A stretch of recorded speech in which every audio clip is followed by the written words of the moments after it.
Good evening, President Martinez, trustees, and Superintendent Aquino. This is an update on the School Performance Framework, collaboratively in development between the Offices of Strategy, School Leadership, and Data and Operations Services. This update will be shared in 4 parts, each guided by a question. First, what is the status of development for the School Performance Framework, or SPF? Second, how does the SPF measure success? Third, how do the SPF and campus improvement plans tie together? And fourth, what does the SPF do to help central office support our schools? For our first section, we will share how the development of the SPF is progressing. We ground all discussions about the school performance framework in the vision and purpose that you are familiar with from prior updates. Outcomes highlight that educators and schools are the first users, and the SPF is engineered to help propel them towards success for every student. Building on the vision and purpose, we also ground our SPF discussions in this comparison. Just as one picture in an album doesn't represent an entire story, our SPF goes beyond a mere snapshot and measures the success of our schools in a rich, detailed, and complete way. The School Performance Framework is organized into 4 domains aligned with the district's Strategic Management Plan, Always Learning. Each domain, students, employees, organization, and community, includes 3 expectations that align with the thriving profiles born from Always Learning. Further, each expectation includes 2 or more measures that indicate whether schools are meeting our familia's shared definitions of success. Moving to part 2 of the presentation, we will answer how the SPF measures success in all 4 domains. Domain 1 of the SPF is Our Students, Our Future. Achievement measures how schools are doing at a single point in time. It includes noting progress towards the 4 board goals at each school. In addition to STAR and EOC achievement, we are paying attention to early learners, emergent bilingual students, and whether our students are ready for college and careers. Growth measures how schools are learning. The SPF takes data at 2 or more points in time for a measure of growth and adds dynamics to our school's stories. Agency focuses on the connections a school is making, which are essential to learning and personal success. Domain 2 highlights Our Employees, Our Strength. Effectiveness measures how educators are using their expertise to improve learning and achievement for students.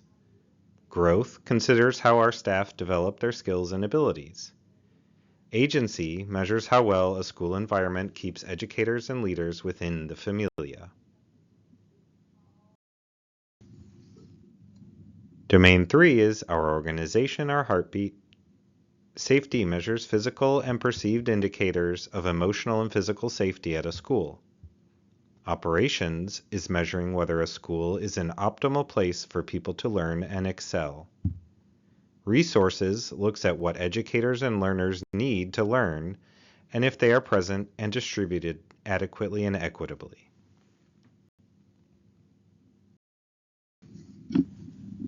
Finally, Domain 4 of our SPF is Our Community, Our Familia. Connections looks at the real interactions between the school and the community it is a part of. Access is measuring the ability for a school to provide for the academic and programmatic needs of the community. And satisfaction measures families' and students' perception of the environment at their school. In this third part, we will show how we are connecting the campus improvement planning process to the SPF, so we are working to boost outcomes at each campus.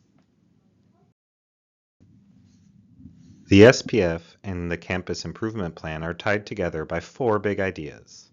Idea 1, Schools are complex and need more than just a snapshot in time to understand progress and improvement.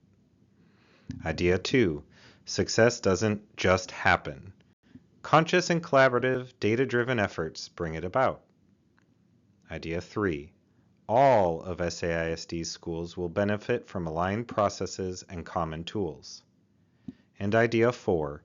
The SPF and CIP must work together in ways that are helpful to the community in understanding success and to educators in achieving it. Together, the SPF and the CIP combine and form an integrated annual planning and improvement cycle, shared at every campus by principals, educators, and the community. The two tools build common expectations and responsibilities in predictable ways and work as part of both real-time and long-range strategies to achieve the best outcomes for all of our students. The combination of these tools will help put everyone, be it schools, central office, families, or other stakeholders, on the same page, including providing easy access to the data so everyone can communicate regarding progress, improvement, and success.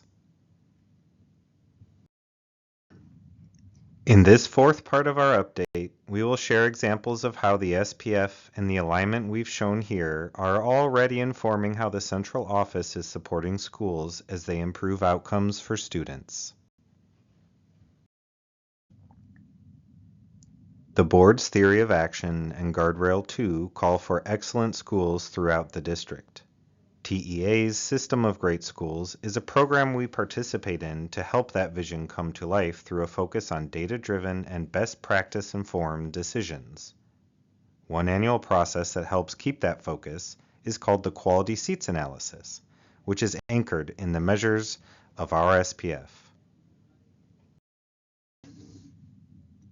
This graph shows the number of campuses broken down into 4 tiers based on their projected accountability grade. Our Quality Seats Analysis, or QSA, illustrates that the SAISD Familia must focus on student achievement at many of our schools, but also that there are several bright spots we should celebrate, encourage, and learn from. We are learning more nuance to the story in real time with the STAR interim assessments that you heard about in December, too. The district is creating common Tier 1 supports for all schools. We have 4 basic strategies that we are employing.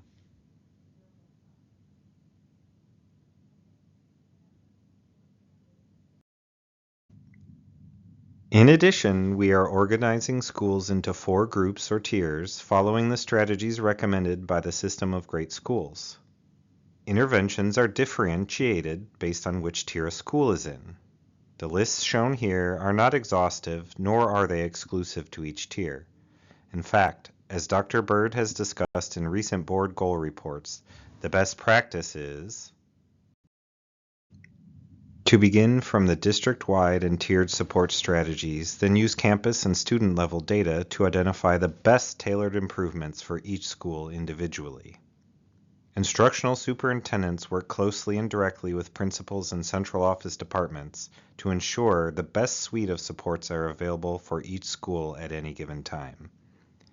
You can see examples of targeted and tailored supports that line up with the broader strategies we've just reviewed, but also go deeper into the things that will be best suited to the needs of that school and those students. This important work highlights how the SPF, CIP, and SGS processes align to build a comprehensive planning and improvement system for our schools. In wrapping up this update on our school performance framework, our next steps are as follows. As a district, we have a lot of work ahead of us, and this includes major steps in the coming 6 months. Our work includes technical aspects, such as defining all specific metrics and scoring rubrics, as well as refining the SPF and CIP with users and stakeholders. But more importantly, the work ahead focuses on building capacity for these new tools that is deeply ingrained in school leaders, and then putting everything into action to use the SPF to inform CIP goals for next year. The spring semester will be a fruitful time for the SPF project, and we look forward to sharing more updates with you as we progress. Thank you for your time and support of the SPF. This concludes our update.